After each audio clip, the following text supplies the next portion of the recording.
তোমাদের রাষ্ট্রপ্রধান, তোমাদের রাজা কই?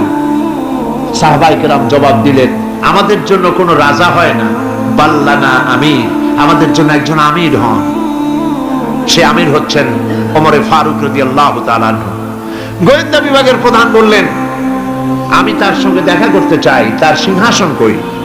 ওনারা বললেন, ওনার কোনো সিংহাসন নাই, আমাদের সাথে মসজিদে এক জায়গায় বসে, আলাদা কোনো চেয়ারও নাই, বালিশও নাই, খাতাও নাই, এই এমনি আমাদের মাঝেই বসে। কোথায় তিনি? তারা জবাব দিলেন, কোথায় তা ঠিক করে বলতে পারবো না, তবে শুনেছি ওনার উট হারায় গেছে, উট তালাশ করতে গেছে।